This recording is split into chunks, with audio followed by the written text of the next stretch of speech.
kita akan membahas tentang sejarah sebelum lahirnya Nabi Muhammad SAW. Sebenarnya Bapak Ibu sekalian, kita bisa langsung masuk ke sejarah lahirnya Nabi SAW. Tapi saya ingin dalam kajian sirah kita ini, kita mengetahui dulu kondisi Jazirah Arab jauh sebelum lahir Nabi Muhammad SAW. Bagaimana masuknya agama Samawiyah di sana. Bagaimana Nabi Ibrahim alaihissalam masuk ke Mekah dan apa sebabnya. Bagaimana terbentuknya komunitas masyarakat Mekah. Dari mana kisah awal air Zam-Zam. Bagaimana juga terbangunnya Ka'bah. Kemudian bagaimana disyariatkannya ibadah haji. Semua itu perlu kita ketahui. Dan juga teman-teman sekalian ada di dalam buku-buku sejarah juga disebutkan kalau agama Yahudi dan Nasrani juga pernah masuk ke Jazirah Arab. Dan seterusnya kita akan terus membahas tentang Jazirah Arab ini sampai kita ke titik lahirnya Nabi Muhammad SAW. Jadi nanti kita betul-betul mengetahui secara lengkap bagaimana sebenarnya kondisi Jazirah Arab sebelum lahirnya Nabi Muhammad SAW. Ini sangat penting. Ya, supaya kita mengetahui juga nanti apa sebabnya Nabi Muhammad SAW diutus dari kota Mekah dan kenapa Mekah yang dipilih. Baik, dari sejarah sebelum lahirnya Nabi Muhammad SAW ini dari tulisan yang insya Allah dah lama lagi terbit dalam bentuk buku, sekarang lagi proses edit, yang Allah mudahkan kami menyusun buku As-Sirah Nabawiyah ini. Kita membahas sejarah sebelum lahir Nabi Muhammad SAW bermula di poin hanya tentang masalah kisah Zam-Zam. Apa itu sebenarnya Zam-Zam? Dari mana asal muasalnya nama Zam-Zam? Ya. Dan bagaimana munculnya Zam-Zam itu sendiri? Kita akan bermula teman-teman sekalian kisah Zam-Zam ini dari kisah salah satu dari kakek Nabi Muhammad SAW, yaitu Ibrahim alaihi wassalatu wassalam. Kisah Nabi Ibrahim tidak bisa lepas dari kisah sejarah Nabi Muhammad SAW dan tidak bisa lepas dari kisah kota Mekah, air Zam-Zam, pembangunan Ka'bah, adanya perintah nanti sa'i jalan antara Safa dan Marwah, kemudian adanya disyariatkan rangkaian ibadah haji. Semua itu ada hubungannya dengan manusia yang mulia ini, Nabi Ibrahim alaihi wassalatu wassalam. Dan beliau juga mendapatkan julukan secara khusus Abul Anbiya, bapaknya para nabi-nabi, karena setelah Nabi Ibrahim alaihissalam yang datang sampai Nabi Muhammad SAW adalah dari keturunan beliau. Jadi menandakan beliau memang bapaknya para nabi-nabi. Mayoritas nabi ya yang kita wajib imani dari 25 nabi dan rasul yang disebutkan dalam Al-Quran itu datang dari keturunan Nabi Ibrahim alaihi wassalatu wassalam. Berarti ini menandakan beliau memang punya kedudukan sendiri di sisi Allah subhanahu wa ta'ala karena dipilih oleh Allah. Nabi Ibrahim alaihissalam, teman-teman sekalian, awal dakwah beliau itu di kota Babilonia, wilayah Irak. Dan pada saat itu beliau mendakwahi seorang raja zalim yang bernama Namrud. Namrud ini Bapak Ibu sekalian adalah seorang raja yang secara zahir diberikan nikmat yang sangat besar oleh Allah subhanahu wa ta'ala. Fisiknya sempurna. Orangnya tampan, tinggi, putih, kekar, secara fisik sempurna. Orangnya raja. Raja menguasai wilayah. Bahkan pada masa itu, kerajaan Namrud menguasai kurang lebih setengah dunia. Kaya raya, melimpah hartanya. Memiliki keturunan yang banyak. Dan sekian banyak kelebihan, diantaranya pasukannya tidak kalah berperang misalnya. Orangnya cerdas. Semua ini memicu bisikan syaitan datang pada Namrud agar dia mengaku sebagai Tuhan. Uniknya, dia jalankan bisikan itu. Dan dia iklankan kepada penduduk Babilonia kalau dia adalah Tuhan. Dan siapapun yang mengikrarkan itu akan mendapatkan apa yang dia inginkan. Misalnya di masa itu kalau kita hidup, tentu kita tidak berharap kita mengikuti ini. Tapi saya kasih perumpamaan, kalau di masa itu dulu kita hidup, maka secara otomatis ya, siapapun di antara kita yang mengatakan iya Namrud kamu adalah Tuhan kami, apa yang Bapak Ibu sampaikan kepada Namrud diterima. Minta tanah, minta hewan ternak, minta harta dikasih semuanya. Yang penting akui dia sebagai Tuhan. Yang tidak mengakui sebagai Tuhan dihukum mati. Maka tidak ada opsi. Mengakui dapat fasilitas atau tidak mengakui maka dihukum. Maka hampir seluruh wilayah masyarakat Babilonia mengakui dia sebagai Tuhan. Ini luar biasa ya.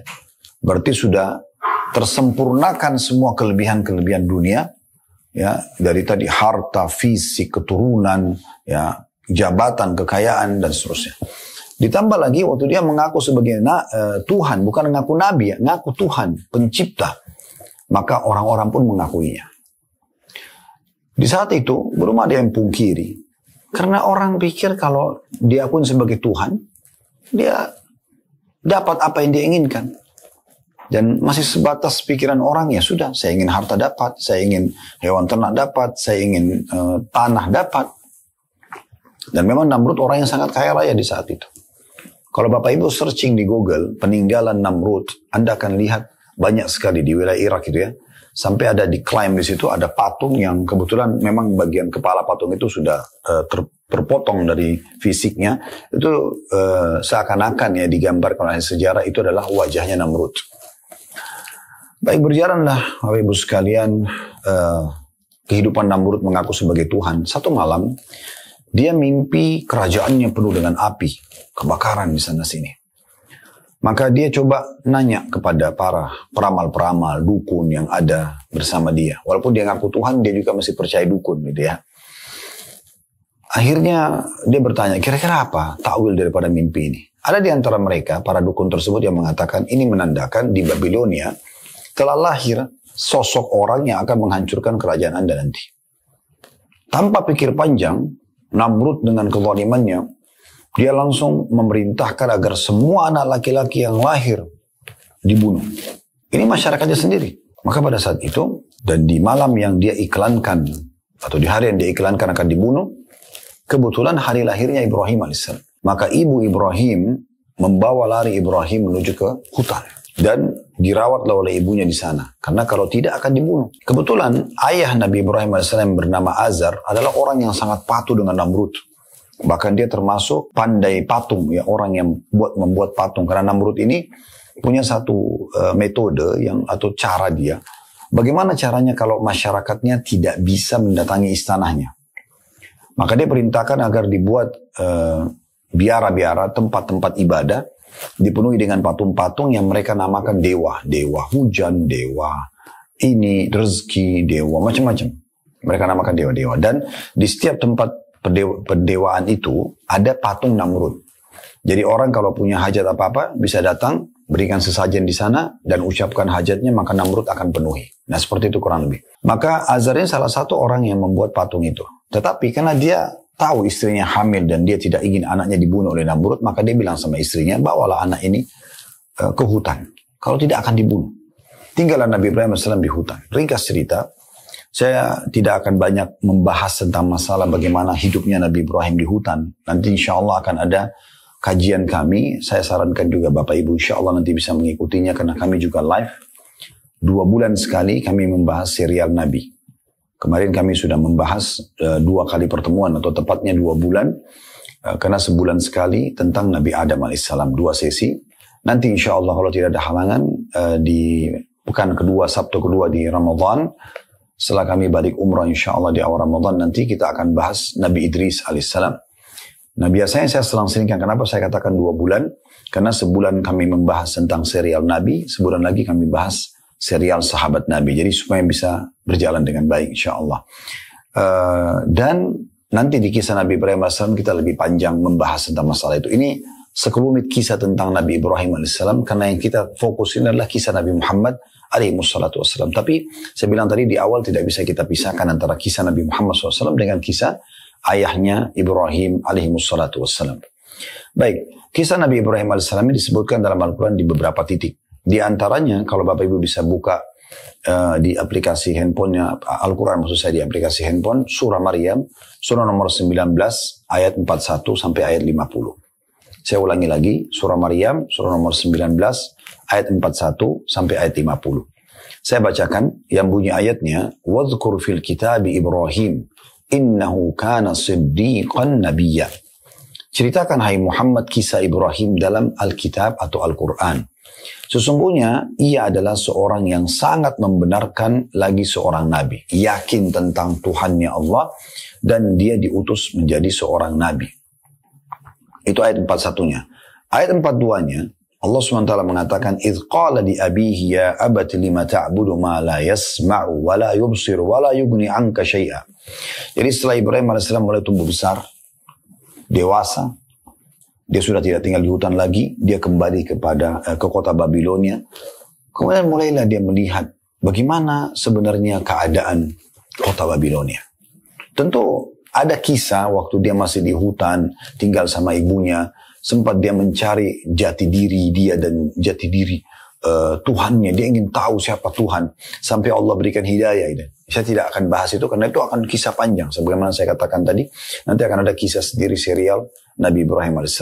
Kita langsung saja masuk ke poin bagaimana dia pada saat sudah mulai dewasa, kemudian dia sudah mulai menerima wahyu dan sudah mulai tahu bahwasanya apa yang disembah oleh masyarakat kota Babilonia, yaitu menyembah Namrud dan patung-patung, itu kebohongan, kedustaan.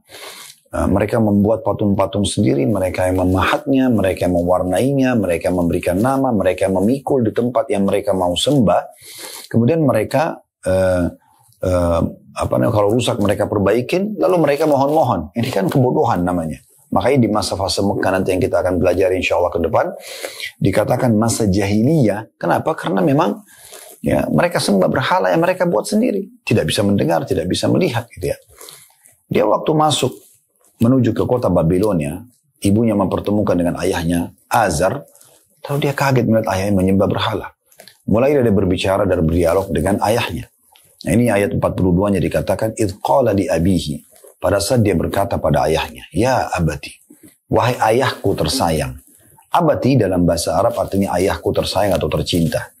Dan kami sarankan kalau Bapak Ibu berminat, bisa Bapak Ibu mengajarkan kepada anak-anaknya agar memanggil dengan istilah ini, abati. Ya, saya pun mengajarkan anak-anak saya untuk memanggil saya dengan abati. Artinya ayahku sayang. Jadi bisa abi, bisa aba, biasanya gitu ya, bisa abi, banyak macam-macam ya. Bisa ayah tentunya, dalam bahasa Indonesia juga tidak masalah. Tapi saya cuma menyarankan karena ini panggilan disebutkan dalam Al-Quran. Perhatikan Allah mengatakan, "Idh qala li abihi ya abati." Ingatlah dan pelajarilah sewaktu dia Ibrahim berkata, "Wahai ayahku." Tepatnya abadi itu ayahku sayangnya. "Lima ta'budu ma la yasma'u wa la yubsiru wa la yughni 'anka syai'a." Mengapa engkau sembah berhala ini? Yang berhala ini sebenarnya tidak bisa mendengar, tidak bisa melihat, dan tidak bisa menolong kamu sedikit pun. Ayat 43-nya, "Ya abati, inni qad ja'ani minal ilmi ma lam ya'tika fattabi'ni ahdika siratan sawiyya." Wahai ayahku, atau wahai bapakku tercinta, sesungguhnya telah datang kepadaku sebagian ilmu pengetahuan, wahyu dari Sang Pencipta Allah, yang tidak datang kepadamu. Maka ikutilah aku, niscaya aku akan menunjukkan kepadamu jalan yang lurus. Ayat 44-nya, "Ya abati, la ta'budi syaitan. Inna syaitana kana lirrahmani asliya." Wahai ayahku tercinta, jangan pernah kamu menyembah syaitan. Karena yang memajak untuk sembah berhala, yang meyakini ada kekuatan-kekuatan dari jin yang berlebihan itu ya, itu adalah dari syaitan. Sesungguhnya syaitan itu durhaka kepada Tuhan yang Maha Pemurah. Ayat 45-nya, "Ya abati inni akhafu an yamassaka 'adzabu minar rahmani fatakuna lisyaitani waliya." Wahai ayahku tercinta, wahai bapakku, sungguhnya aku khawatir bahwa kamu akan ditimpa azab dari Tuhan yang Maha Pemurah, Allah Subhanahu wa taala. Maka kamu menjadi kawan bagi syaitan. Lalu ayahnya pun merespon. Seraya mengatakan kepada Ibrahim, Azar, ayahnya yang tadinya menyembah berhala dan bahkan pembuat patung Tuhan-Tuhan itu, mengatakan di ayat 46-nya, "Qala aragibun anta an alihati ya Ibrahim." Azar berkata, "Bencikah kamu kepada Tuhan-Tuhanku, hai Ibrahim? Apa kau tidak mau ikut-ikutan sembah ini? Lain lam tantahi la arjumannak wahjurni maliya." Kalau kamu tidak berhenti mendakwakan ini, maka aku atau niscaya ya, aku akan merajammu, atau kamu akan aku rajam. Rajam sini maksudnya dihukum mati ya. Dan tinggalkanlah aku buat waktu yang lama. Artinya pergi. Mau aku bunuh, kau tinggalkan aku, pergi. Aku nggak butuh dengan kamu.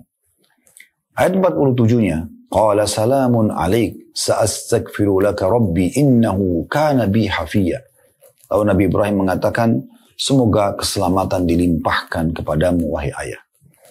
Aku akan memintakan ampun bagimu kepada Tuhanku, sesungguhnya dia besar kata ganti Allah, sangat baik kepadaku.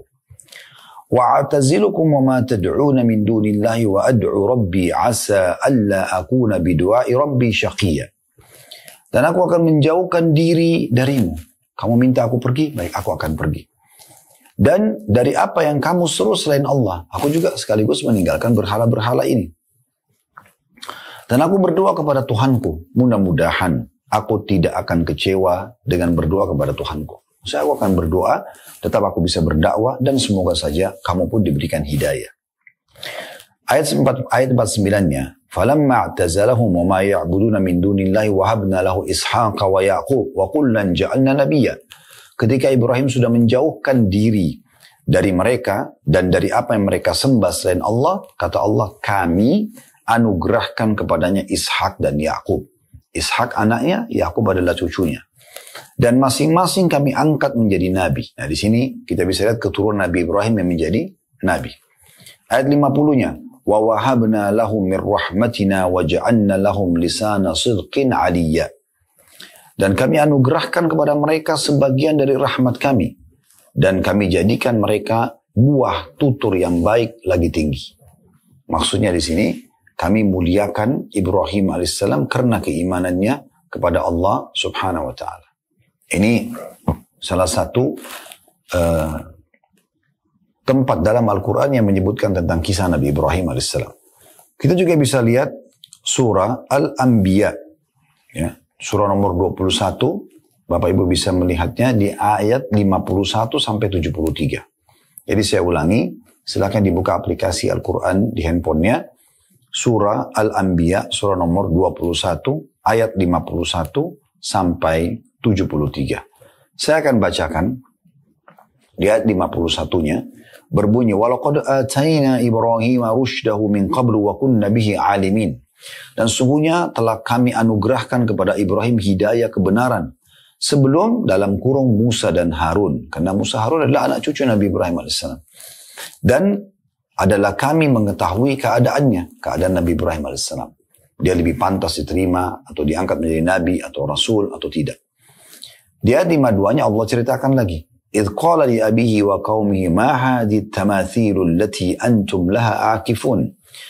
Ingatlah, maknanya belajarlah, pelajarilah. Ketika Ibrahim berkata kepada bapaknya dan kaumnya, patung-patung apakah ini yang kamu tekun beribadat kepadanya? Ayat 53-nya, qalu wajadna aba'ana laha 'abidin. Mereka menjawab, kami mendapati bapak-bapak kami menyembahnya. Ayat 54-nya, qala laqad kuntum antum wa aba'ukum fi dhalalin mubin. Ibrahim AS mengatakan, sungguhnya kamu dan bapak-bapakmu dalam keadaan kesesatan yang nyata. Bagaimana bisa sembah berhala? Ini patung kalian yang buat, kalian yang namai, kalian yang warnai, kalian yang pikul ke tempat yang kalian mau sembah. Dan juga tidak bisa mendengar, tidak bisa melihat, tidak bisa memberikan manfaat dan mudarat. Kalau rusak kalian yang perbaikin. Ayat 55-nya, qalu aji'tana bil haqqi am anta minal la'ibin. Mereka lalu berkata, apakah kamu datang kepada kami dengan sungguh-sungguh? Benar nggak yang kamu ucapin ini? Ya, atau kamu termasuk orang-orang yang bermain-main saja?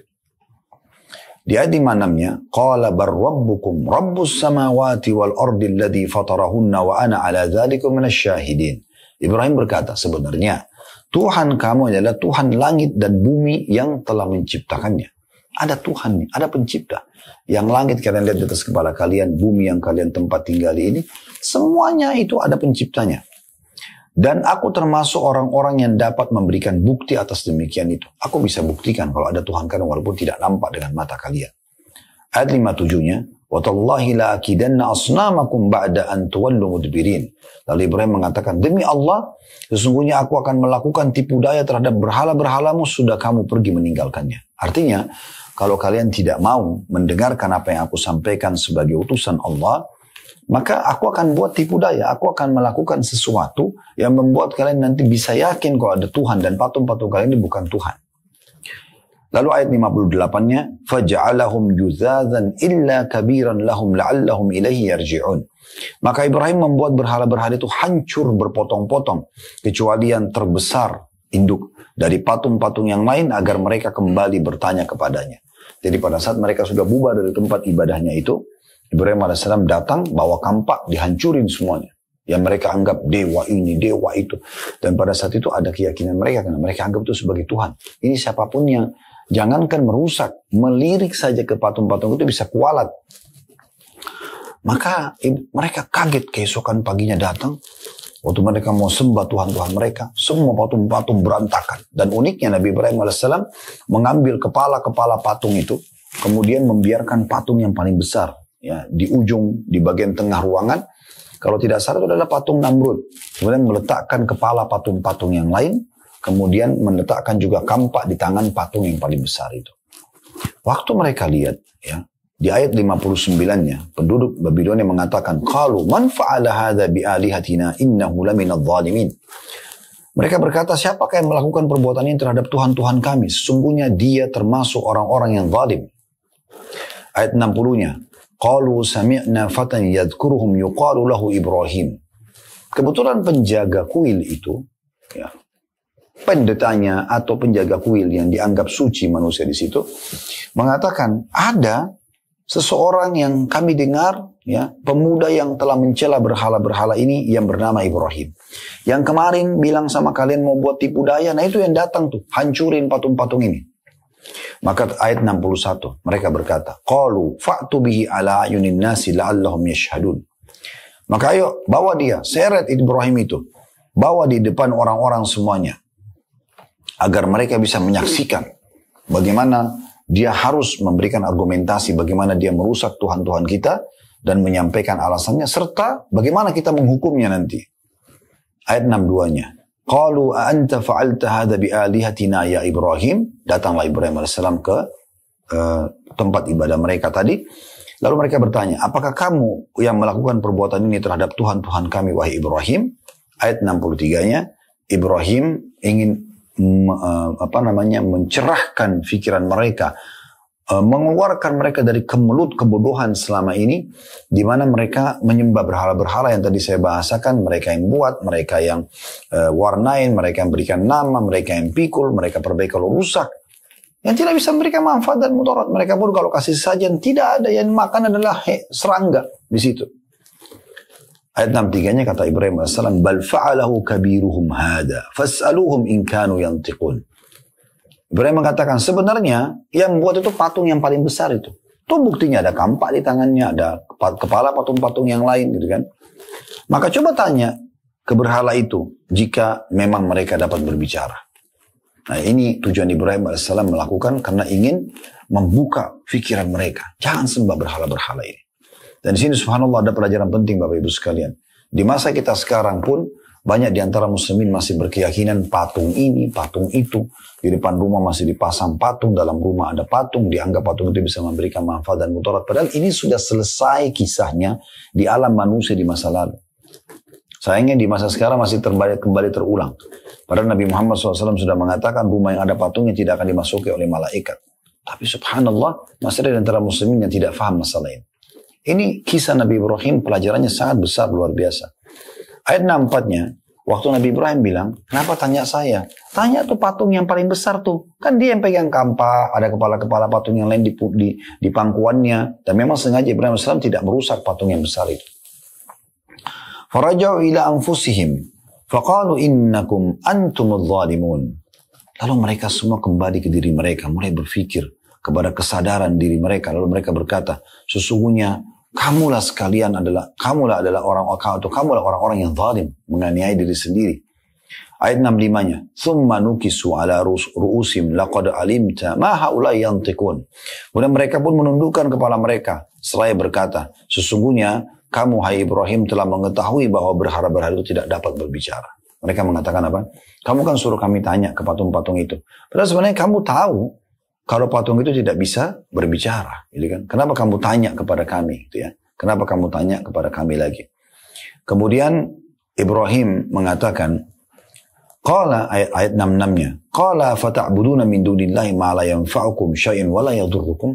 Kata Ibrahim AS, maka mengapa kamu menyembah selain Allah sesuatu yang tidak dapat memberi manfaat sedikit pun dan tidak bisa memberikan mudarat kepada kamu? Patung ini nggak ada, nggak bisa mengganggu kalian, nggak bisa memberikan manfaat, nggak bisa memberikan mudarat, itu ya. Di ayat 67-nya, Uffin lakum walima ta'buduna min dunillah afala ta'qilun. Celakalah kamu, kata Ibrahim AS kepada penduduk Babilonia. Dan apa yang kamu sembah selain Allah, maka apakah kamu tidak memahaminya? Di ayat 68-nya, Qalu harrikuhu wansuru alihatakum in kuntum fa'ilin. Maka mereka serentak mengatakan, bakarlah dia. Dan bantulah Tuhan-Tuhan kamu jika kamu benar-benar hendak bertindak. Ini unik. Setelah mereka mulai kembali ke diri mereka, sudah mulai mereka tahu, oh iya ya ternyata kita salah nih. Tapi rupanya syaitan masih bisikin mereka dan mereka ikutin itu. Yaitu mereka bilang, ayo kita tolong Tuhan kita. Bunuh Ibrahim ini. Bakar dia. Maka pada saat itu mereka pun membakar api yang sangat besar. Penduduk Babilonia. Dan mereka pikir mungkin ini jenis siksaan yang paling dahsyat itu ya. Karena kalau bunuh orang, dipenggal lehernya, ditusuk badannya itu udah biasa. Mereka mau satu kematian yang spektakuler yang membuat orang lain tidak akan lagi mengganggu Tuhan-Tuhan mereka gitu ya. Maka mereka pikir, oh yang paling bagus api. Karena sekuat apapun otot seseorang, kena api pasti kesakitan. Kalau pedang mungkin dia masih bisa tahan, ya mungkin dia pura-pura nggak sakit, atau pisau, atau digebukin ya. Tapi kalau api, sehebat apapun dia mau tahan dahsyatnya api, panasnya nggak mungkin bisa. Maka mereka buat api yang sangat besar. Sebagian riwayat menyebutkan kalau saking besarnya api itu, kalau ada burung yang lewat di atasnya maka tiba-tiba hangus gitu ya, karena panasnya. Namun mereka lupa Ibrahim alaihissalam bersama Tuhan alam semesta ini. Maka Allah berfirman di ayat 69-nya, Qulna ya naru kuni bardan wa salaman ala Ibrahim. Kami berfirman, hai api, menjadi dinginlah dan menjadi keselamatanlah bagi Ibrahim. Maka api itu tidak berbahaya bagi Ibrahim AS. Yang ciptakan api adalah Allah, yang membuat sifat yang panas adalah Allah, dan Allah mampu mengubahnya menjadi dingin. Maka Allah mengatakan, perintahkan pada api yang mereka nyalakan itu, agar menjadi dingin dan menjadi keselamatan bagi Ibrahim AS. Maka mereka coba berusaha membakar Nabi Ibrahim, tapi Nabi Ibrahim AS tidak terbakar sama sekali. Ayat 70-nya, wa aradu bihi kaidan faja'alnahumul akhsarin. Maka pada saat hendak mereka membuat makar terhadap Ibrahim, mereka mau bakar, membunuhnya, maka kami menjadikan justru mereka adalah orang-orang yang paling rugi. Mereka mempermalukan diri mereka sendiri. Jadi ayat ini teman-teman sekalian memberikan gambaran kepada kita bagaimana sekelumit kisah Nabi Ibrahim AS. Ya. Kemudian di ayat 71 saya tadi bilang sampai ayat 73 ya. Ayat 71-nya, وَنَجَّيْنَاهُ وَلُوطًا إِلَى الْأَرْضِ الَّتِي بَارَكْنَا فِيهَا لِلْعَالَمِينَ. Dan kami selamatkan Ibrahim dan Lut ke sebuah negeri yang kami telah memberkahinya untuk sekalian manusia. Maksudnya ke Palestina. Setelah masyarakat Babilonia menolak dakwah beliau, maka Allah pun memerintahkan Nabi Ibrahim AS untuk pindah lokasi dakwah dan tepatnya ke negeri Syam. Ya, dan waktu itu pusatnya adalah Palestina. Ya, pergi ke sana bersama dengan ponakannya bernama Lut, yang akhirnya diangkat juga menjadi Nabi Lut. Anda tentu tahu kisah kaum Nabi Lut yang mereka melakukan homoseksual, itu ada juga bahasan sendiri ya. Tapi waktu itu termasuk yang beriman pada risalah Nabi Ibrahim AS adalah ponakannya bernama Lut, dan akhirnya Allah utus untuk mendakwai wilayah lain gitu ya. Ayat 72-nya, wa wahabna lahu ishaqa wa yaquba nafila wa kullan ja'alna salihin.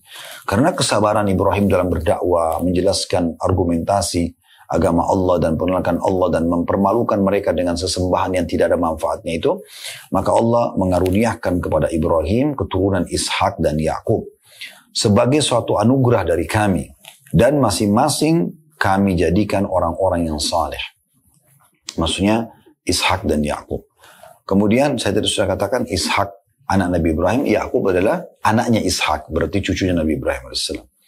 Ayat 73-nya, وَجَعَلْنَاهُمْ أَئِمَّةً يَهْدُونَ بِأَمْرِنَا وَأَوْحَيْنَا إِلَيْهِمْ فِعْلَ الْخَيْرَاتِ وَإِقَامَ الصَّلَاةِ وَإِيتَاءَ الزَّكَاةِ وَكَانُوا لَنَا عَابِدِينَ. Dan kami telah menjadikan mereka itu sebagai pemimpin-pemimpin yang memberi petunjuk dengan perintah kami.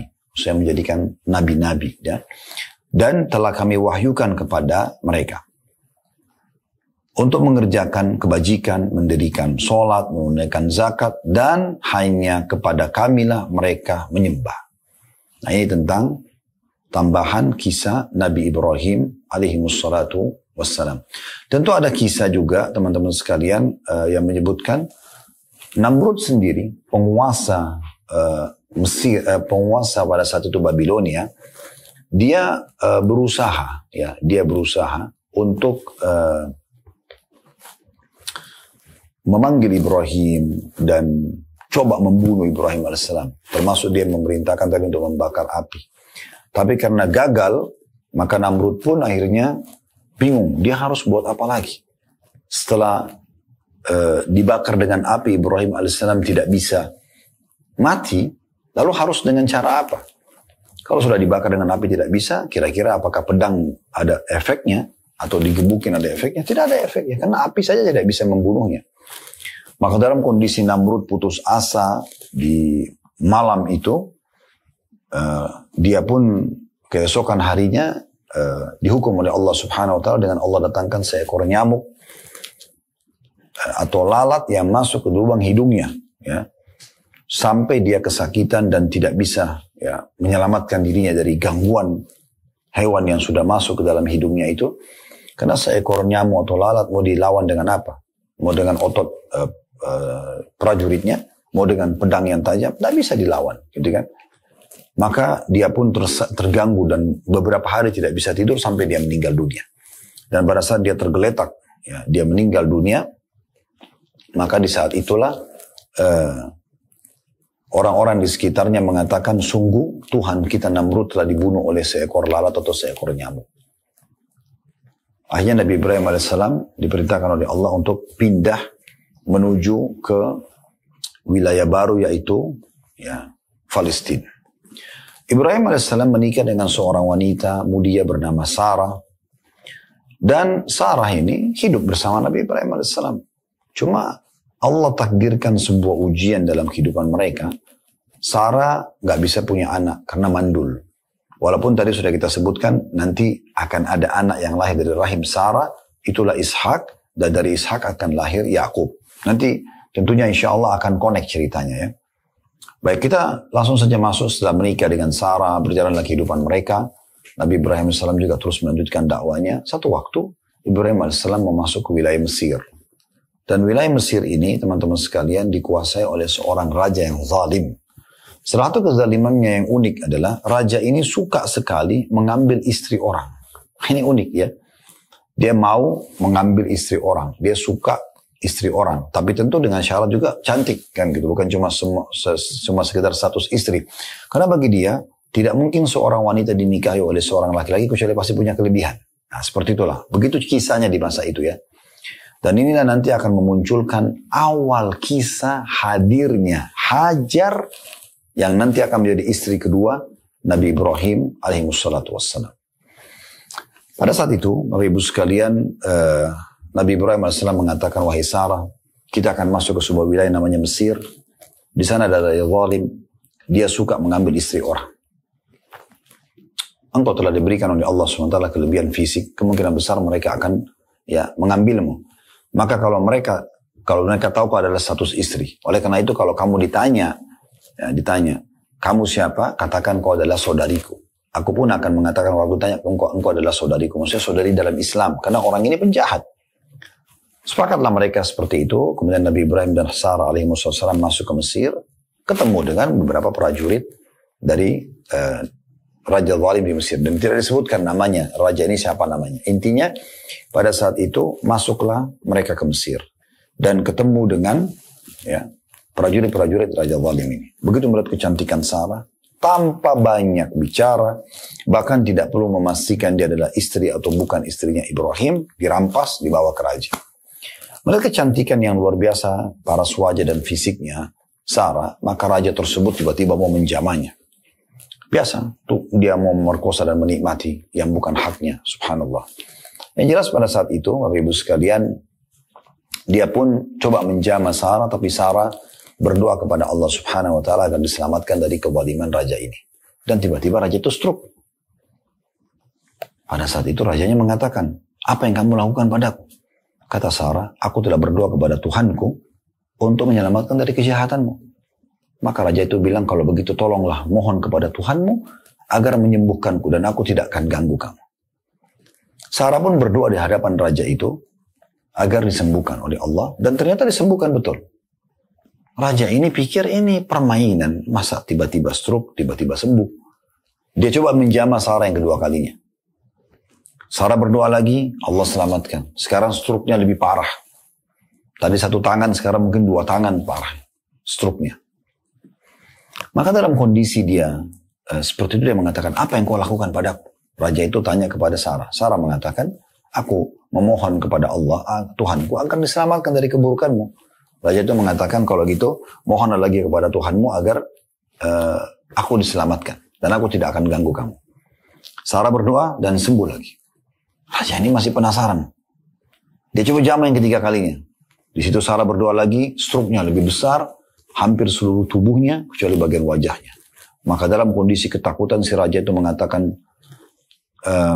tolong minta kepada Tuhanmu. Saya janji dan semua pegawai saya, siapapun yang ada di istanaku ini akan jadi saksi kalau aku tidak akan lagi menjamamu.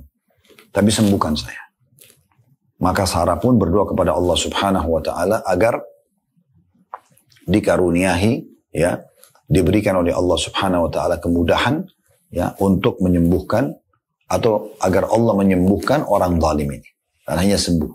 Setelah sembuh, dalam beberapa buku sejarah disebutkan, Raja zalim ini mengatakan kepada para pengawalnya, datanglah kalian dan segera keluarkan perempuan ini dari istanaku. Sebab yang kalian bawa adalah jin dan bukan manusia. Nah pada saat itu, dikeluarkanlah Sarah dengan baik-baik dari istana. Namun si raja ini sempat berpikir. Dia khawatir. Kalau sampai Sarah sudah pergi, dan ternyata dia stroke lagi, gak ada yang bisa menolong dia, karena Sarah sudah pergi. Maka dia pun berusaha mengambil hati Sarah, sambil mengatakan, tolong maafin saya. Sebagai bukti saya serius, saya akan menghadiahkan kepadamu wanita terbaik Mesir. Maka dia pun menghadiahkan Hajar kepada Sarah. Nah, di sini awal mula Hajar masuk dalam kehidupan Sarah. Ringkas cerita Bapak Ibu sekalian, pergilah Sarah bertemu dengan suaminya Ibrahim. Ibrahim bertanya, siapa ini? Begini ceritanya. Diceritakanlah panjang lebar semuanya. Hanya Ibrahim pun menerima Hajar, sama-sama kembali ke Palestina. Hiduplah mereka dalam kehidupan mereka panjang, waktu yang panjang. Ibrahim alaihissalam terus berdoa kepada Allah Subhanahu wa Ta'ala setelah sekian lama tahun berdakwah. Dia kepikiran, kira-kira bagaimana nih dakwah ini? Siapa yang akan melanjutkan estafet dakwah ini? Sarah mandul, gak bisa punya anak. Ibrahim gak punya istri kecuali Sarah. Dia terus berdoa kepada Allah, ya Allah berikanlah keturunan, ya Allah berikan. Dalam Al-Quran dikatakan, Rabbi habli minas salihin, ya Allah berikanlah keturunan yang baik-baik, saleh. Supaya ada yang melanjutkan estafet dakwah ini.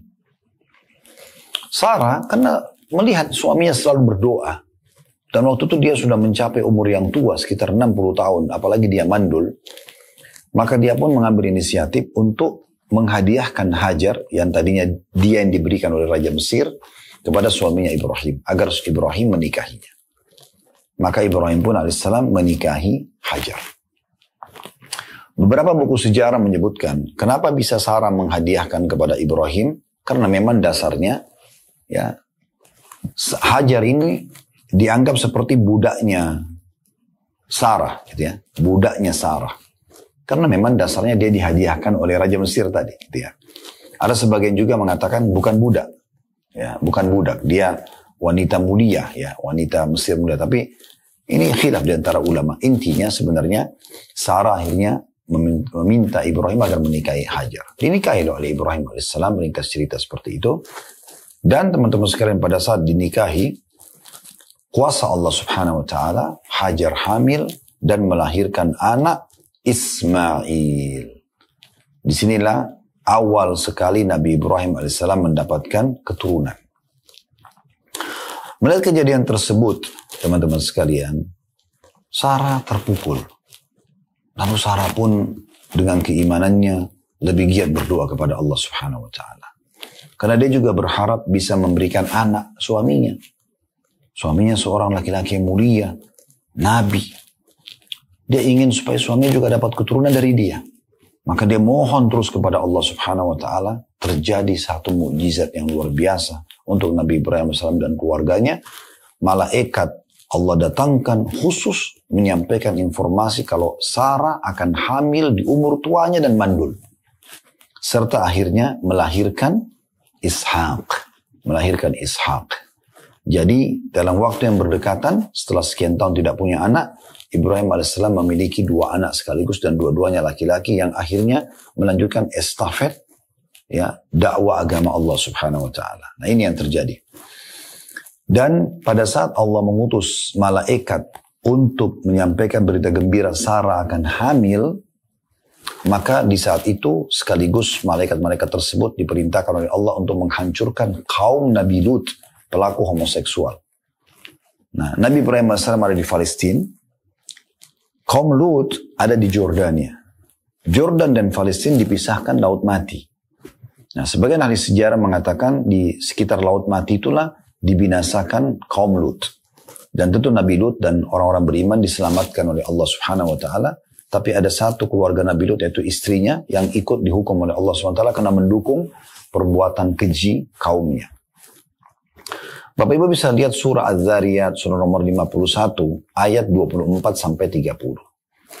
Nah, sebelum kita baca ini, kalau Anda masih ingat pertemuan kita yang perdana kemarin ya, di waktu kita membahas pembukaan Sirah Nabawi, saya katakan, dengan mempelajari Sirah Nabawi kita bisa lebih mengenal Al-Quran, kita mengetahui sebab nuzul Al-Quran, ya, sebab turunnya ayat-ayat Al-Quran. Dan itu luar biasa, karena kita nanti akan banyak sekali seperti ini, ya, menyebutkan, coba Bapak Ibu lihat ayat Al-Quran di surah ini, ayat ini, itu kajian Sirah Nabawi itu kuat sekali dengan dalil-dalilnya, ya. Dalam surah Az-Zariyat surah nomor 51 ayat 24 sampai 30. Allah berfirman, Hal ataka hadithu dhaifi Ibrahim al-mukramin. Sudah sampaikah kepadamu hai Muhammad cerita tentang tamu Ibrahim, yaitu malaikat-malaikat yang dimuliakan. Ayat 25-nya. Idh dakhalu alaihi faqalu salaman qala salamun qaumun munkarun. Ingatlah, maksudnya pelajarilah. Ketika mereka para malaikat masuk ke tempatnya Ibrahim, seraya mengatakan kesejahteraan untukmu. Salam, assalamualaikum. Ibrahim menjawab, kesejahteraan juga untuk kalian, wahai orang-orang yang tidak dikenal. Karena waktu itu malaikat menjelma menjadi manusia. Ayat 26-nya, ini sebelum kita baca ayatnya, Nabi Ibrahim AS juga dikenal dengan bapaknya para penjamu tamu. Beliau suka sekali dengan tamu. Dalam beberapa riwayat disebutkan, setiap kali istrinya menghidangkan makan, beliau tidak pernah makan sendiri, tapi beliau buka pintu rumahnya, siapa saja yang lewat dipanggil untuk makan bersama-sama. Nah, di sini diceritakan dalam Al-Quran di ayat 26 surah Az-Zariyat, lanjutan tadi yang kita baca, bagaimana sifat karam atau kemuliaan Nabi Ibrahim AS. Dia suka sekali dengan tamu. Maka dia pun, Bapak Ibu sekalian, ya, Ibrahim AS, Allah mengatakan, Faraga ila ahli faja'a bi'ijlin samin. Maka dia pun pergi secara diam-diam masuk ke dalam rumahnya karena tamu sudah datang. Dia tidak kenal tamu ini siapa. Ya, subhanallah, beda sekali dengan kita ya, kadang-kadang subhanallah. Kita mungkin kalau ada orang bel pintu, kita tanya dulu, iya kenapa? Ya, Nabi Ibrahim AS orang datang disambut, dianggap sebagai tamu. Mau niatnya baik, mau jahat itu belum tahu gitu ya. Yang penting beliau menghormati tamunya. Dan ini sesuai dengan hadis Nabi SAW. Man kana yu'minu billahi wal yawmil akhir fal yukrim dhaifa. Siapa yang mengaku beriman kepada Allah dan hari akhir, dia harus memuliakan tamunya. Maka pada saat itu dia masuk diam-diam, menemui keluarganya. Kemudian dibawanya daging anak sapi yang gemuk. Dia sembelih anak sapi, dimasak, dikelola ya, terus dihidangkan untuk tamunya. Dia tidak tahu ini malaikat kah, manusia kah, karena malaikat itu menjelma jadi manusia. Ayat 27-nya, faqarrabahu ilaihim qala ala ta'kulun. Lalu dihidangkanlah untuk para tamu yang malaikat tadi oleh Ibrahim AS. Lalu Ibrahim mengatakan, silahkan makan. Ayat 28-nya, fa'aujasa minhum khifa qalu la takhaf wa basyaru bi gulamin alim. Tapi mereka tidak mau makan. Maka pada saat itu Ibrahim mulai merasa takut. Siapa orang-orang ini? Kok bisa mereka tidak mau makan hidangan seperti ini? Kalau manusia pasti mau makan daging fresh, baru disembeli, bumbu-bumbunya enak. Kok nolak gitu? Ya. Maka mulai Ibrahim merasa takut. Maka para malaikat mengatakan, janganlah kamu takut. Dan mereka memberi kabar gembira kepada Ibrahim tentang kelahiran anak yang alim. yaitu Ishak. Anak yang saleh yang bernama Ishak yang akan lahir dari Sarah. Pada saat itu, Ibrahim sudah yakin ternyata ini adalah malaikat yang Allah utus, karena malaikat bisa datang dalam wujud malaikat, bisa juga datang dalam wujud manusia, gitu ya.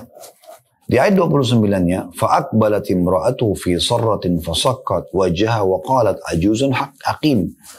Kemudian istri Nabi Ibrahim, maksudnya Sarah, waktu dengar bahwasanya ada berita gembira, istrimu akan hamil, akan ada anak dan Allah kasih nama Ishak. Maka istri Nabi Ibrahim memekik lalu menepuk mukanya sendiri. Maksudnya bersuara sambil menepuk pipinya. Biasanya orang-orang masa dulu begitu kalau dia kaget gitu ya. Dengan dua tangan tentunya. Seraya mengatakan, aku adalah seorang perempuan tua dan mandul. 60 tahun umurnya. Dan mandul memang dari awal gak bisa hamil. Seakan-akan dia kaget. Bagaimana bisa saya punya anak? Ayat 30-nya. Qalu kadzaliki qala rabbuki innahu wal hakimul alim. Para malaikat menjawab, demikianlah Tuhanmu memfirmankan, sesungguhnya dialah, dianya besar kata ganti Allah, yang maha bijaksana lagi maha mengetahui. Ayat 31. Qala fama khatbukum ayyuhal mursalun. Tentu sampai di sini kisah kita ya. Kisah tentang bagaimana Sarah hamil, berita gembira dan akhirnya melahirkan Ishak. Sampai ayat 30. Kalau Bapak Ibu mau baca nanti ayat 31, ayat 32, itu tentang cerita diskusi, dialog antara Nabi Ibrahim dengan dua malaikat tentang masalah penyiksaan kaum Lut. Ini mungkin tidak kita bahas ya. Saya rasa mungkin cukup sampai ayat 30 tadi karena kita mau ambil saksi bahasan dari ayat tentang prosesi bagaimana Sarah akhirnya hamil setelah dia berdoa sekian lama dan akhirnya melahirkan anak bernama Ishak. Beberapa waktu kemudian Allah subhanahu wa ta'ala dengan hikmahnya yang sangat besar memerintahkan kepada Ibrahim alaihissalam untuk membawa istri keduanya Hajar menuju ke satu lembah, tepatnya Mekah. Dan perintah ini hanya memerintahkan saja bawa istrimu Hajar bersama anaknya yang baru lahir Ismail ke sana. Ibrahim alaihissalam hanya mengatakan kepada Hajar, bersiap-siaplah kita akan safar dan bawa bayimu. Hajar pun sebagai wanita salihah yang patuh pada suaminya, dia ikut saja. Dia ikut, naik unta, jalan. Perjalanan dari Palestina ke kota Mekah di masa itu membutuhkan waktu kalau orang menggunakan kuda yang cepat, laki-laki yang perkasa, 1 bulan perjalanan. Itu nanti akan kita bahas insya Allah perkataan Abu Jahal di saat kaget waktu Nabi SAW ceritakan tentang kejadian Isra dan Mi'raj. Seperti itu. Intinya, teman-teman sekalian, pada saat itu Nabi Ibrahim AS pun membawa istrinya Hajar dan anaknya Ismail ke lembah Mekah. Nah di situ ada pondasi Ka'bah.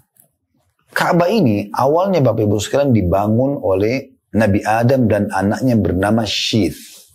Shin Ya Tha. Syith. Syith ini adalah adiknya Qabil dan Habil. Kisah yang masyhur. 2 adik kakak, yang satu membunuh yang lainnya. Ya. Ini sudah kami ceritakan panjang lebar tentunya di kisah Nabi Adam AS. Bisa Bapak Ibu lihat di playlist YouTube kami nanti insya Allah. Dan Bapak Ibu bisa mendengarkan kisah panjang lebar Qabil dan Habil. Kami baca dari kitab Sahih Kisah Al-Anbiya. Ya. Intinya teman-teman sekalian, pada saat itu sampailah di lembah itu dan tadi Ka'bah dibangun oleh Nabi Adam dan anaknya Syith, dan setelah terjadi setelah terjadi banjir besarnya Nabi Nuh, bangunan asal Ka'bah hancur kecuali pondasinya. Dari pondasi masih ada. Allah SWT memerintahkan Nabi Ibrahim untuk bawa istrinya Hajar dan Ismail anaknya ke sekitar pondasi Ka'bah itu. Setelah menancapkan tenda, ya, tali tenda atau kemah dan meninggalkan sedikit bekal, Ibrahim AS tidak banyak ngomong, tiba-tiba naik ke atas untanya dan kembali mengarahkan untanya ke arah negeri Syam. Negeri Syam itu berarti di utara kota Mekah, ke atas. Hajar kaget, karena dia tahu kalau orang naik unta begitu berarti dia mau jalan. Maka Hajar pun berkata dalam riwayat-riwayat yang sahih, wahai Ibrahim, apakah engkau akan meninggalkan kami di sini? Ya. Di sebuah lembah. Tidak ada manusia, tidak ada hewan, tidak ada tumbuh-tumbuhan. Gak ada kehidupan. Lembah padang pasir, kering, kerontong. Gak ada apa-apa. Ibrahim diam saja. Jalan tetap untanya. Ya. Pada saat itu Bapak Ibu sekalian, Hajar ikut dari belakang. Sambil mengatakan lagi, wah Ibrahim, apakah engkau akan membiarkan kami, maksudnya aku dan anakku, di lembah ini? Gak ada kehidupan, gak ada manusia. Ibrahim tetap jalan. Ketiga kali berkatalah Hajar, wah Ibrahim, apakah engkau membiarkan kami? Tetap Ibrahim diam. Setelah 3 kali, Allah subhanahu wa ta'ala mengilhamkan dalam hati Hajar untuk bertanya ini. Ini yang keempat kalinya. Maka dia mengatakan, Allahu amaraka bihada. Apakah Allah yang memerintahkanmu ini? Maka Ibrahim alaihissalam menganggukkan kepalanya. Artinya iya benar. Cuma Ibrahim tidak tega untuk membahasakan karena dia harus meninggalkan istri dan anaknya. Dalam Al-Quran digambarkan Mekah waktu itu biwadin ghairi dhi dhara. Di sebuah lembah yang tidak ada pepohonan. Tidak usah pohon basah, pohon kering, nggak ada. Padang pasir gersang. Maka Hajar mengucapkan satu kata, atau maaf, kalimat, susunan kalimat, yang perlu diukir dengan ukiran emas. Luar biasa. Menunjukkan keimanannya. Maka dia mengatakan, idzan lan yudayyi'ana. Kalau begitu, Allah tidak akan menyanyiakan kami. Dalam bahasa Arab, Bapak Ibu sekalian, kata tidak itu bisa dipakai, atau ada 3 susunan kata bisa dipakai. Yang pertama la, seperti huruf hijaiyah ya, biasa kita baca lam, itu artinya tidak. Ada lam sama mim, dibaca lam, artinya tidak pernah. Ada lam sama nun, dibaca lan. Yang ketiga ini, lam sama nun, itu artinya tidak akan pernah. Apa kata Hajar pada suaminya? Idzan lan yudayyi'na, lan. Kalau begitu tidak akan pernah Allah membiarkan kami, menyanyiakan kami. Udah. Ibrahim alaihissalam akhirnya jalan, Bapak Ibu sekalian. Jalan. Dan bagaimana Ibrahim, namanya manusia biasa ya, merasa sedih juga meninggalkan istri dan anaknya di lembah seperti ini ya. Dan Allah menggambarkan dalam surah Ibrahim. Bapak Ibu bisa buka surah nomor 14 ayat 37. Kembali kita buka Al-Quran. Bagaimana Allah gambarkan tentang tadi perpisahan Hajar dengan suaminya Ibrahim. Karena setelah itu Ibrahim pergi meninggalkan istrinya. Karena memang perintah Allah subhanahu wa ta'ala. Ibrahim cuma tinggalkan Hajar dan anaknya Ismail pulang ke Palestina. Tugas lagi. Begitu patuhnya Nabi Ibrahim AS sampai Nabi Ibrahim pun pergi akhirnya. Di ayat 37 surah Ibrahim, Allah subhanahu wa ta'ala berfirman, ya, Nabi Ibrahim mengatakan, ya, Rabbana inni askantu min dzurriyyati biwadin ghairi dhi dhar'in 'inda baitikal muharram Rabbana liyuqimus shalah faj'al af'idatan minan nasi tahwi ilaihim warzuqhum minats thamarati la'allahum yashkurun. Ya Tuhan kami, sambil jalan menuju ke Palestina, dia berdoa, Nabi Ibrahim AS, sungguhnya aku telah menempatkan dan meninggalkan sebagian keturunanku, keluargaku, Hajar dan anaknya Ismail, di lembah yang tidak memiliki tanam-tanaman, tapi di dekat rumahmu yang mulia, Ka'bah. Walaupun bangunan Ka'bah itu runtuh. Nanti akan kita jelaskan, insya Allah di pertemuan-pertemuan akan datang bagaimana prosesi pembangunan Ka'bah ya. Tapi itu ada di dekat rumahmu yang mulia Ka'bah. Ya Tuhan kami. Karena pengorbanan ini, dan tujuannya sebagaimana Engkau perintahkan agar mereka mendirikan sholat, maka jadikanlah hati sebagian manusia cenderung kepada mereka. Ada yang datang mampir supaya hidup, terbentuk komunitas wilayah itu. Nanti kita jelaskan terbentuknya komunitas masyarakat Mekah dalam sehari. Dan berilah mereka rezeki dari buah-buahan dan mudah-mudahan mereka bersyukur. Jadi ini perkataan Nabi Ibrahim alaihissalam berdoa kepada Allah subhanahu wa ta'ala. Allah ijabah itu tentunya ya. Selepas kepergian Ibrahim alaihissalam, Hajar tadinya masih melihat bayangan suaminya, antara percaya dengan tidak, sampai bayangan Ibrahim hilang. Begitu sudah tidak ada gambaran. Fitrah manusianya muncul. Bagaimana ini? Bagaimana hidup di sini nih?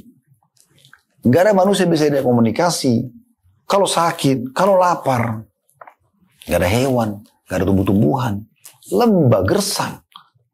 Bayangkan ada berada di padang pasir, sama gurun pasirnya, sama gundukan mungkin bukit-bukitnya. Tak ada apa-apa di situ. Mungkin walaupun ada binatang buas mungkin ya, kalajengking atau ular berbisa. Intinya teman-teman sekalian pada saat itu, Hajar mulai khawatir. Dan yang paling membuat dia khawatir adalah air. Ini kalau habis air gimana bisa hidup ini? Maka dia tiba-tiba muncul inisiatif di benaknya, saya coba cari di mana ada air. Dia letakkan anaknya Ismail di sekitar pondasi Ka'bah. Dia pun belum tahu kalau di situ adalah pondasi Ka'bah. Dia letakkan di situ. Kemudian dia lihat yang terdekat, bukit yang terdekat ada Bukit Sofa dan Bukit Marwah. Nanti akan dinamakan Sofa dan Marwah. Di masa itu Hajar belum tahu namanya apa.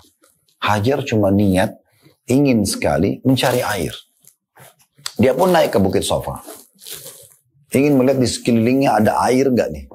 Ada manusia gak? Ada apalah kehidupan gitu ya. Matanya melihat garis lurus berhadapan dengan Bukit Sofa, ada Bukit Marwah.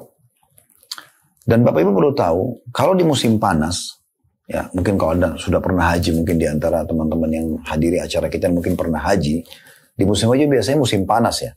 Mulai bulan Juni, Juli, Agustus itu musim-musim panas itu ya. Nah biasanya karena panasnya cuaca, saya pun pernah menyaksikan itu ternyata itu betul terjadi ya.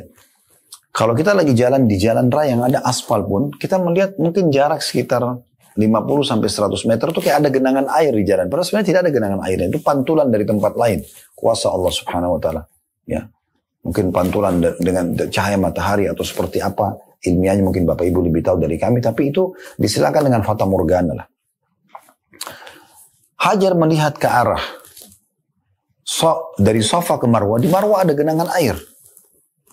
Maka dengan semangat dia turun dari Sofa menuju ke Marwah untuk mengejar air tersebut. Tiba di Marwah, ternyata nggak ada air. Dia lihat lagi ke Sofa, Sofa ada genangan air, tapi fata morgana. Dia turun lagi dari Marwah menuju ke Sofa. Sampai di Sofa, nggak ada air. Anda bayangkan, di terik matahari yang panas, ya harus berlari-lari. Sekarang saja dengan ada AC di Masjidil Haram, dari Sofa ke Marwah, sudah cukup membuat kita haus. Sampai disiapkan air zam-zam situ kan. Kan tidak asing bagi Anda yang sudah pernah sa'i gitu ya. Nah bayangkan di masa itu, terbuka, nggak ada bangunan, panas, dalam kondisi ketakutan. Siapa yang bisa tolong dia dengan anaknya nih? Subhanallah, dia ke Sofa, nggak ada air. Dia lagi ke Marwah, ada air. Dia turun lagi dari Sofa ke Marwah, yang ketiga kalinya. Sampai Marwah tidak ada air. Dia lihat lagi ke Sofa ada air. Turun lagi dari Marwah ke Sofa yang keempat kalinya. Sampai di Sofa tidak ada. Turun lagi dari Sofa ke Marwah yang kelima kalinya. Marwah tidak ada air. Dari Marwah lihat lagi ke Sofa ada air. Dia turun lagi. Yang keenam kalinya. Terakhir dia jalan dari Sofa ke Marwah. Ternyata tidak ada air. Akhirnya dia tahu ini adalah fata morgana. Gak ada air. Maka di saat itulah dia pun kembali ke anaknya Ismail. Dan dia kaget waktu itu. Ternyata ada mata air yang sangat jernih. Dan juga air yang sangat banyak keluar. Dan dalam kondisi dia sudah letih dan memang tadinya ingin cari air. Maka dia pun membendung mata air tadi itu sambil menggunakan bahasa asli wilayah dia. Dia kan dari Mesir waktu itu. Dia mengatakan zam-zam. Artinya berkumpullah, berkumpullah. Jadi arti zam-zam itu berkumpullah, berkumpullah gitu ya. Kata Nabi Muhammad SAW, semoga Allah merahmati ibunya Ismail. andai saja dia tidak membendungnya, dia tidak buat bendungan kecil supaya air itu tidak hilang, dia ketakutan hilang. Maka Zam-Zam akan menjadi lautan yang sangat luas. Dan ada sebuah pelajaran penting teman-teman sekalian dari pengorbanan Hajar ini. Karena dia mau menerima perintah Allah pada suaminya. Dan dia mau tinggal sama anaknya. Ya. Dan begitulah kehidupan kita teman-teman sekalian. Yang penting Anda bangun di atas fondasi keyakinan. Ya. Jalani saja. Selama Anda benar, Anda yakin ada Tuhan Anda sudah coba berusaha, maka yakin janji Allah tidak akan salah. Itu yang terjadi pada Hajar alaihissalam. Akhirnya Allah berikan dia jalan keluar. Dan untuk membalas pengorbanan Hajar, Allah jadikan sa'i jalan antara Safa dan Marwah mencari air sebagai rangkaian ibadah haji. Apa maknanya? Semenjak disyariatkan, nanti kita akan pelajari kapan disyariatkan ibadah haji ya. Setelah Ismail besar ketemu dengan Ibrahim, nanti akan ada susunannya sampai terjadi perintah ibadah haji itu. Maka semua orang yang sa'i antara Safa dan Marwah, Hajar panen pahalanya. Ini pesan spiritual yang luar biasa. Karena dialah sampai sa'i disyariatkan. Jadi kalau ada kesempatan berkorban, jangan Allah berkorban teman-teman sekalian. Berkorban untuk dakwah, berkorban untuk agama ini. Berkorban di jalan Allah Subhanahu wa ta'ala. Allah akan berkahi. Wakafkan tanah, bangun masjid, bantu pesantren, itu akan Allah berkahi. Anda akan mendapatkan panen pahala dari sana. Ya, sebarkan ilmu. Apa saja Anda bisa lakukan. Baik, selanjutnya. Ditemukanlah akhirnya mata air Zam-Zam. Bapak Ibu sekalian, pada saat itu. Dan Hajar mulai tenang. Ternyata ada air sekarang. Dan Allah SWT berfirman dalam Al-Quran, وَجَعَلْنَا مِنَ الْمَاءِ كُلَّ شَيْءٍ حَيٍّ. Dan kami jadikan dari air segala sesuatu bisa hidup. Hajar mulai tenang, teman-teman sekalian. Dan kita coba tinggalkan dulu Hajar bersama anaknya Ismail. Di satu sisi, di pinggiran lembah Mekah, ada satu suku Arab. Dan ini suku pertama Arab yang keluar dari negeri Yaman. Karena memang suku Arab asalnya dari negeri Yaman. Dan Yaman ini dalam Al-Quran disebut namanya bukan Yaman, tapi Saba. Surah nomor 34 dalam Al-Quran, surah Saba. Ya, itu menceritakan tentang Yaman. Dulu, orang-orang Yaman beriman kepada Allah Subhanahu wa ta'ala. Di masa itu ya. Setelah itu datang generasi dan Allah Subhanahu wa ta'ala berikan mereka keberkahan. Allah berikan ilmu, mereka bisa buat bendungan. Dan dengan bendungan ini akhirnya wilayah mereka subur sekali. Timur dan baratnya itu subur sekali. Mereka punya segala macam jenis buah-buahan, sayur-sayuran dan seterusnya. Tapi generasi demi generasi datang, akhirnya ada yang kufur kepada Allah Subhanahu wa ta'ala. Tubannya yang kufur, Allah hancurkan bendungan mereka, lalu Allah ganti pohon-pohon yang bermanfaat itu dengan pohon cemara dan pohon bidara yang berduri dan tidak berbuah. Akhirnya mereka sudah tidak bisa hidup, nggak ada lagi air. Keluarlah suku pertama Arab namanya suku Jurhum. Kalau telapak tangan saya ini Bapak Ibu sekalian, ini cuma contoh, mohon maaf ya. Ini Jazirah Arab. Kalau kita ibaratkan Jazirah Arab, di daerah selatannya bagian bawah itu Yaman. Kalau kita mau bicara Mekah Madinah sama negeri Syam saja, kalau kita naik ke atas dari selatan, di pinggiran Laut Merah, di sisi baratnya itu ada Laut Merah, itu Anda akan temukan yang pertama Mekah. Naik lagi ke atas Anda akan temukan Madinah. Naik terus ke utara, di atas ini negeri Syam. Negeri Syam ini di masa sekarang ada 4 negara. Lebanon, Syria, Palestina, dan Jordania. Dulu namanya negeri Syam. Nah orang-orang Yaman, tadi suku Jurhum itu, mereka keluar Bapak Ibu sekalian dari negeri Yaman, tujuannya ingin ke negeri Syam. Karena di masa itu ini semuanya lembah padang pasir ini. Susah orang hidup. Jarang ada air. Walaupun ada manusia yang hidup di masa itu.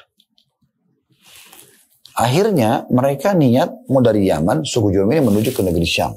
Subhanallah, mereka lewat di pinggir lembah Mekah. Waktu itu belum ada pemukiman.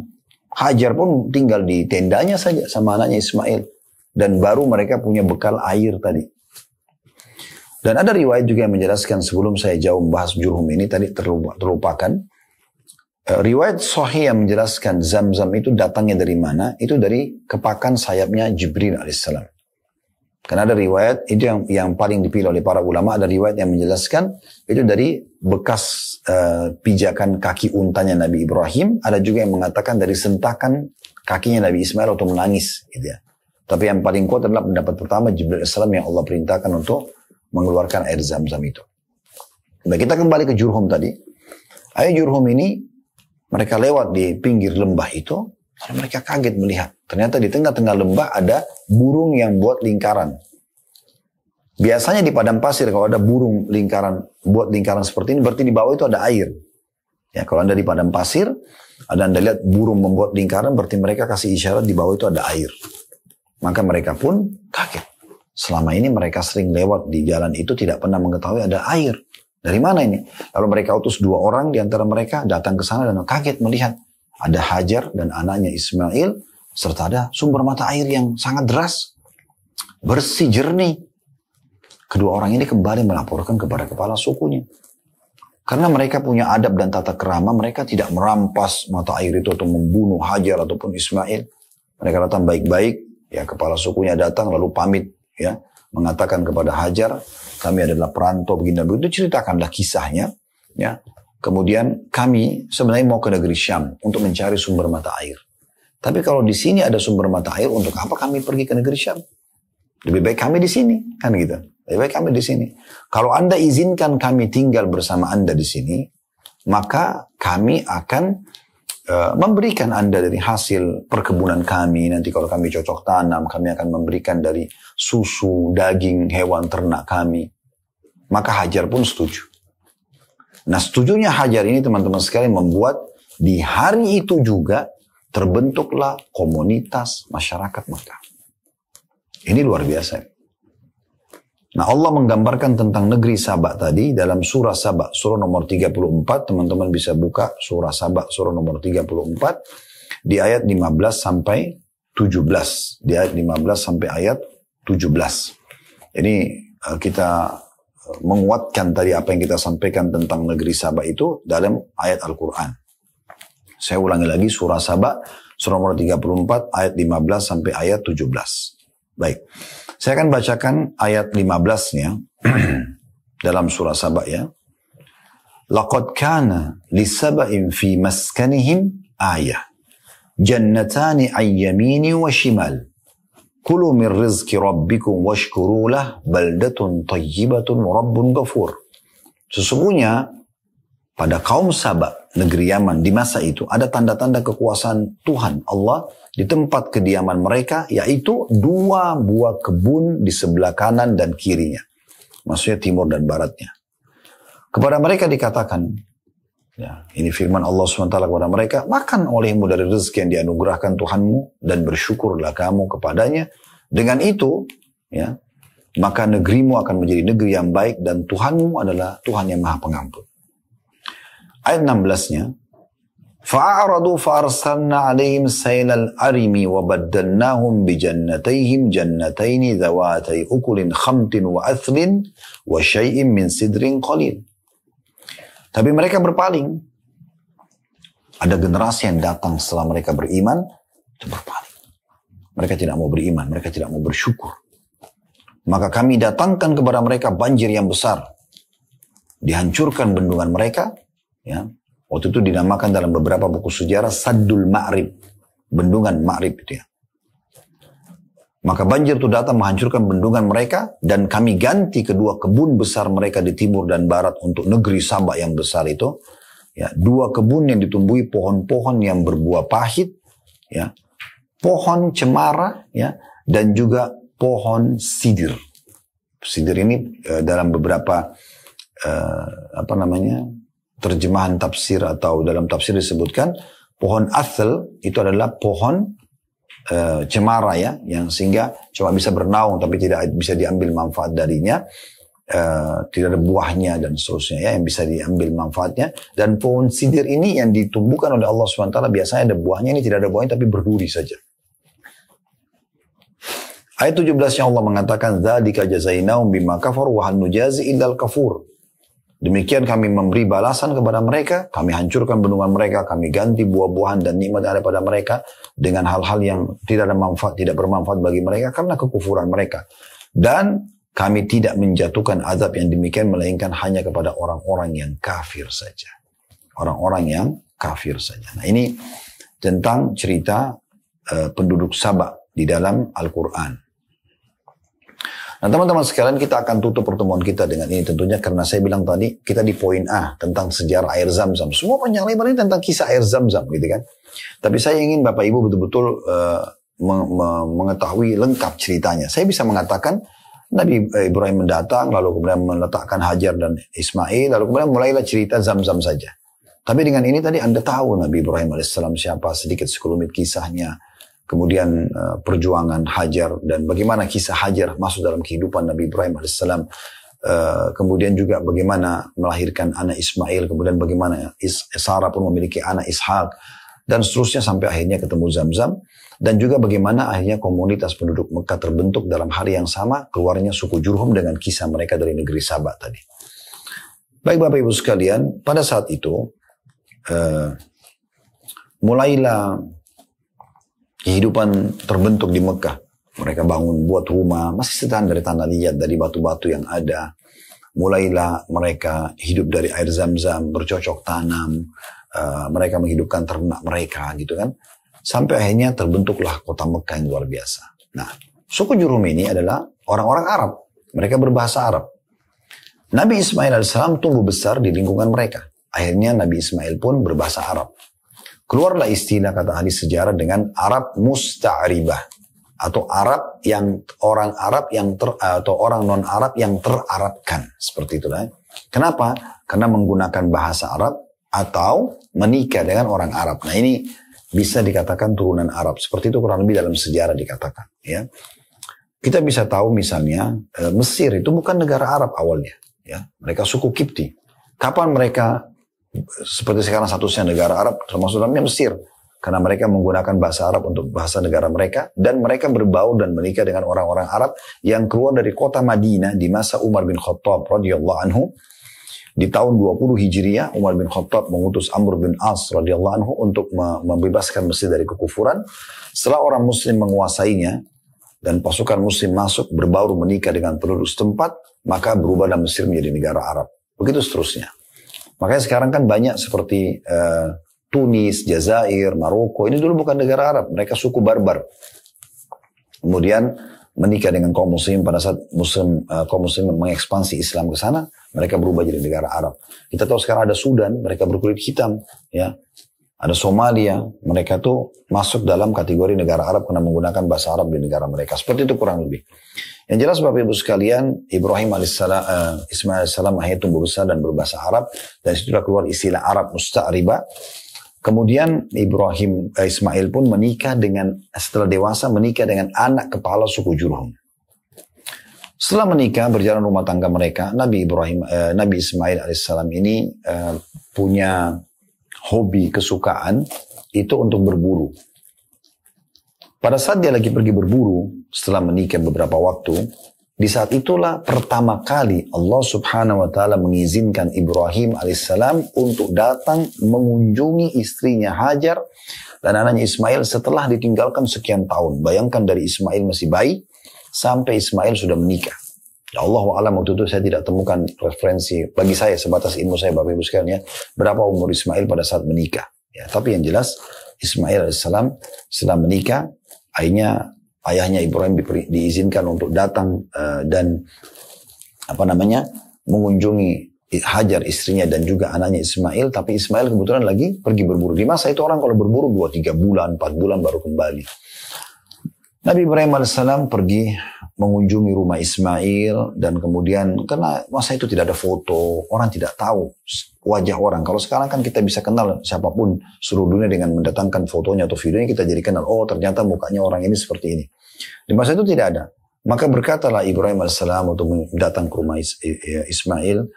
Bagaimana kehidupan kalian? Kemana suamimu? Istrinya mengatakan lagi berburu. Ya, kemudian ditanya bagaimana kehidupan kalian? Istrinya Ismail ini menyampaikan keluh kesah banyak sekali. Susahlah inilah. Intinya tidak bersyukur kepada Allah subhanahu wa ta'ala. Maka setelah mendengar itu kata Ibrahim AS, nanti kalau suamimu kembali yang Ismail, sampaikan ada seseorang tamu yang datang bernama Ibrahim, dan sampaikan agar dia mengganti tiang pintu rumahnya. Maka Ibrahim AS pun duduk beberapa waktu bersama Hajar, namun karena Ismail belum kembali dan Allah subhanahu wa ta'ala perintahkan agar Nabi Ibrahim kembali ke negeri Syam, kembalilah dia. Tak lama kemudian Ismail balik dari berburu, setelah ketemu ibunya Hajar, dan disampaikan kalau ternyata ada ayahnya Ibrahim datang segala macam. Dia pun gembira tapi sedih juga satu sisi karena belum ketemu, ya, dari bayi belum ketemu. Lalu kemudian dia pun pulang ke rumah, lalu dia tanya istrinya, apakah ada tamu datang? Kata istrinya, iya ada. Siapa namanya? Seorang yang bernama Ibrahim. Apa pesannya? Pesannya agar engkau mengganti tiang pintu rumahmu. Maka Ismail pun mengatakan, itu adalah ayahku Ibrahim, dia seorang Nabi Allah, dan dia memerintahkan aku untuk menceraikanmu. Maka Ismail pun menceraikan istrinya. Kemudian Ismail menikah lagi dengan salah satu dari keturunan, ya, dari anak suku, anak juga terkenal di situ, anak suku yang lain, gitu ya. Menikahlah dia dengan istri yang kedua ini, dan Ibrahim alaihissalam pada saat itu mendapatkan perintah lagi, ya, yang kedua kalinya untuk datang mengunjungi Hajar dan Ismail. Pergilah ke Mekah. Subhanallah, Ismail baru menikah dengan istri keduanya ini, dan dia pun pergi berburu lagi di waktu yang bersamaan. Ibrahim datang setelah mengunjungi istrinya Hajar, dia datang ke rumah anaknya Ismail, tanya istrinya, mana suamimu? Lagi pergi berburu. Bagaimana kehidupan kalian? Maka istrinya mengatakan, kehidupan kami alhamdulillah cukup, semua syukur. Ya, menandakan wanita ini baik.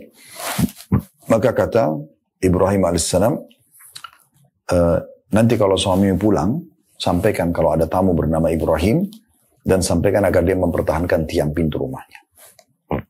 Gak lama kemudian, takdir Allah subhanahu wa ta'ala menentukan seperti itu, Ismail balik dan Ibrahim masih ada di Mekah. Dia pulang ke rumahnya, lalu dia tanya istrinya, ada yang datang? Ada. Seorang namanya Ibrahim. Apa pesannya? Pesannya agar engkau mempertahankan tiang pintu rumahmu. Maka kata Ismail, itu adalah ayahku Ibrahim, dia seorang nabi, dan dia memerintahkan aku untuk mempertahankan rumah tangga denganmu. Selesai itu, Ismail langsung segera menuju ke rumah ibunya, Hajar, bertemu dengan Ibrahim, ayahnya pertama kali. Setelah melepaskan rindu, bercerita panjang lebar, berbicara tentang syariat Allah subhanahu wa ta'ala. Baru hari pertama. Malamnya, Nabi Ibrahim AS tidur. Subhanallah, takdirnya Allah, Nabi Ibrahim mimpi melihat anaknya disembelih. Ismail ini. Baru ketemu, baru lepaskan rindu. Mimpi melihat menyembelih anaknya. Dan mimpi para nabi-nabi benar, wahyu. Ya, beda dengan mimpi kita ya. Kalau mimpi nabi-nabi itu pasti wahyu. Nah, seperti itu. Maka pada saat itu Bapak Ibu sekalian, Ibrahim pun akhirnya bingung, harus bagaimana nih. Tapi ini wahyu. Dia segera memanggil Ismail lalu menceritakan. Bagaimana anakku? Aku melihat dalam mimpi aku menyembelihmu.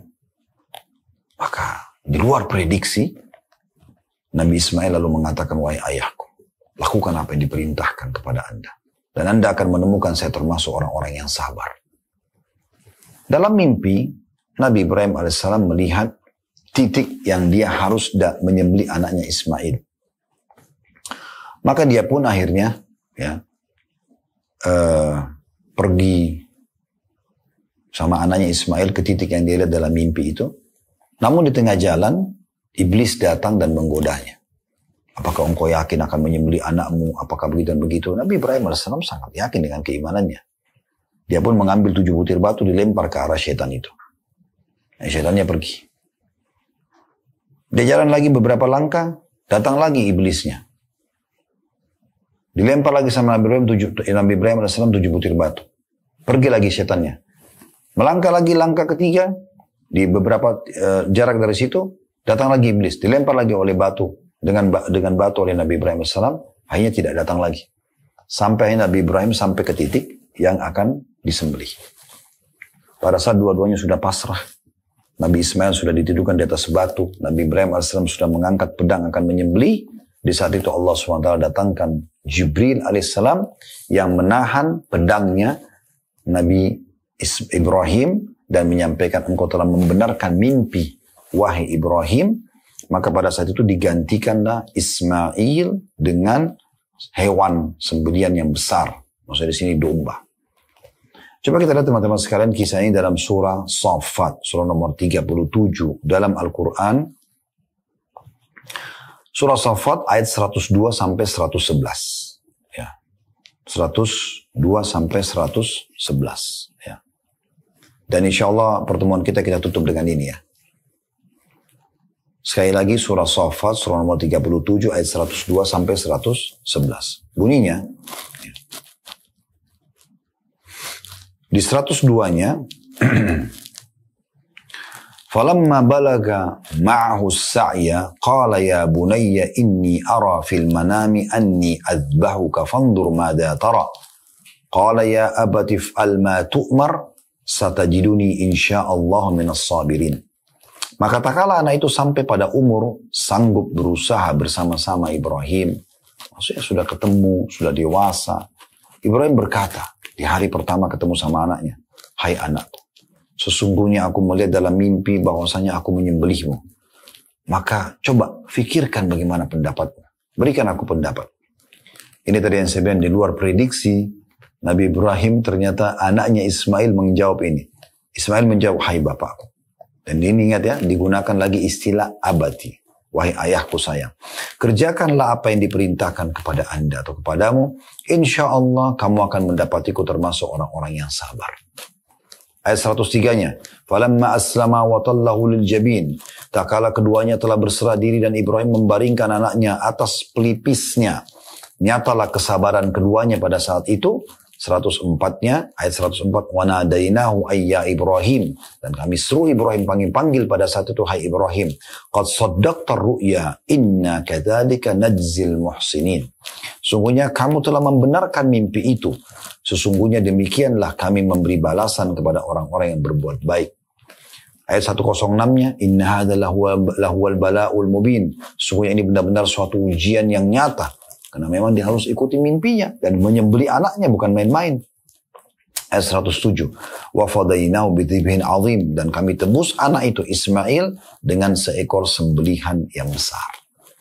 108-nya. Wa tarakna alihi fil akhirin. Dan kami abadikan untuk Ibrahim pujian yang baik di kalangan orang-orang yang datang kemudian. 109-nya salamun ala Ibrahim. Kesejahteraan dilimpahkan atas Ibrahim. 110-nya kadzalika najzil muhsinin, begitulah kami membalas orang-orang yang berbuat baik. 111-nya innahu min ibadinal mu'minin.